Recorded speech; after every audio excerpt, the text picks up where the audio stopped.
Hello everyone. आज मैं खाना बनाते बनाते मतलब थोड़ा बहुत ऐसे करते करते आपको गोपाष्टमी की कहानी सुनाऊंगी। ठीक है, देखिए मैं आज क्या बना रही हूँ। देखिए मैं बना रही हूँ जीरा आलू। इसे तो सबको बनाना आता होगा। जीरा, हरी मिर्च, धनिया पाउडर 1 चम्मच, आधी चम्मच लाल मिर्च। अब बन गए तो अभी थोड़ी सी धनिया काट के डालेंगे। अब बन जाएंगे धनिया आलू। ये रखिए, मैं नाश्ते की तैयारी करूँगी, बनाऊँगी। ठीक है, ये मैंने रवा कर दिया है, भिगो दिया है। भिगोऊँगी अभी दही से। देखिए बन गए धनिया से, कलर कितना कलरफुल आता है। नमक डाल के मैं इसे भूनूँगी काफ़ी टाइम तक, फिर मैं इसे आपको दिखाऊँगी। इसके साथ साथ मैं आपको गोपाष्टमी की कहानी भी सुनाती हूँ।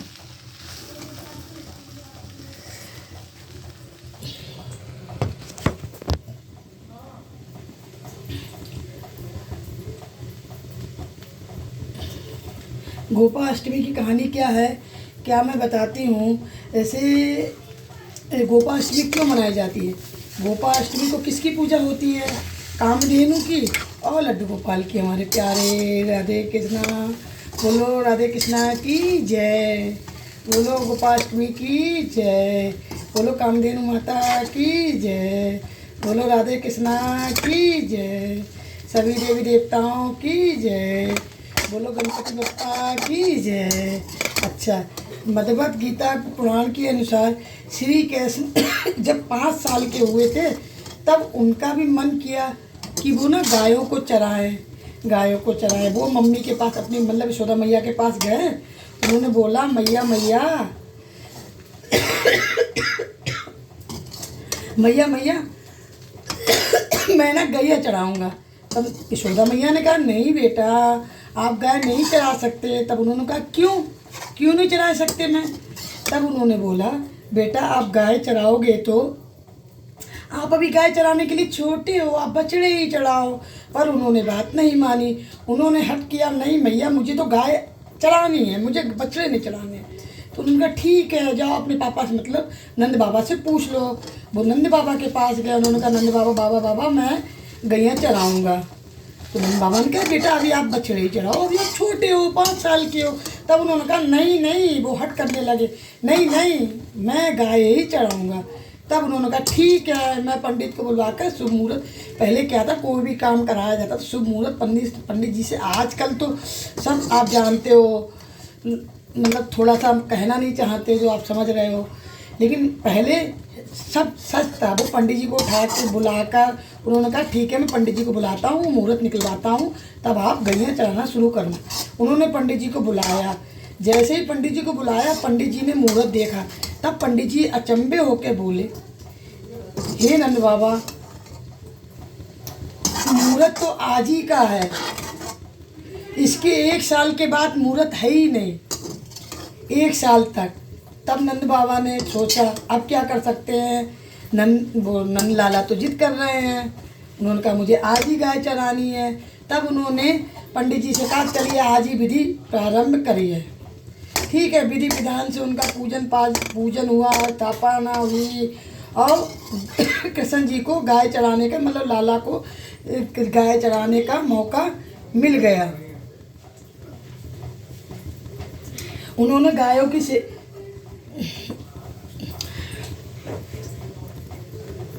फिर क्या हुआ, धूमधाम से चारण की, उनके चढ़ाने की सब पूजा हुई। शुभ मुहूर्त में उनकी पूजा करवाई गई। फिर कृष्णा ने गाय चराना शुरू कर दिया। फिर क्या हुआ, गाय को चराने के लिए जब कृष्ण जी जा रहे थे, तब उनकी मैया ने कहा, मैया बेटा लाला आप जूते पहन लो, अब नंगे पैर क्यों हो?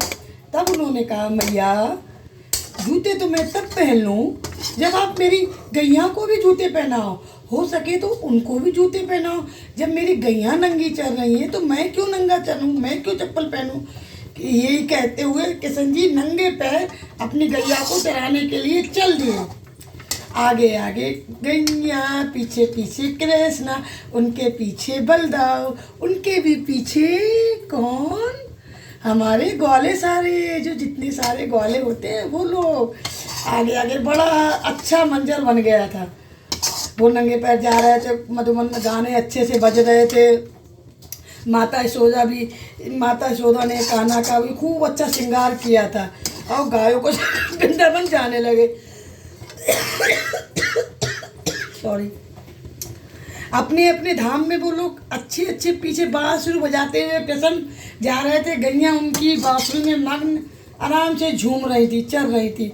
श्याम सुंदर, बलराम, ग्वालधाम, तालमान, गौ चरण की लीला करते जा रहे थे आराम से, मदमस्त होते हुए फिर वो आराम घूमते जा रहे थे।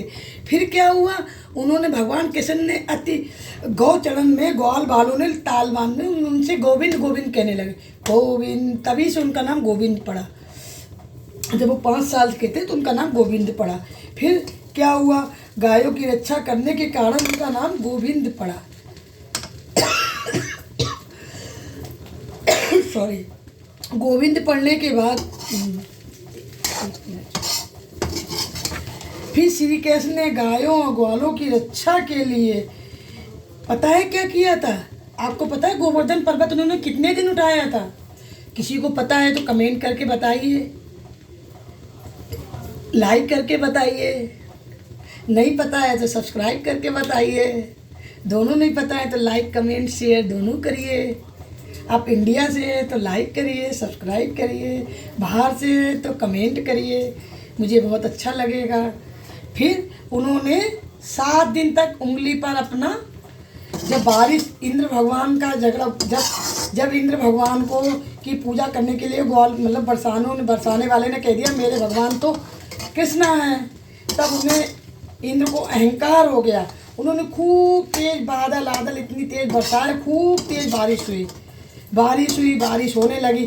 तब इंद्र भगवान ने कृष्णा ने गायों और ग्वालों की रक्षा करने के लिए अपनी छुंगलियाँ, मतलब छोटी वाली उंगली से गोवर्धन पर्वत को उठाकर रखा। कम से कम 8 दिन, 7 दिन उठाकर रखा।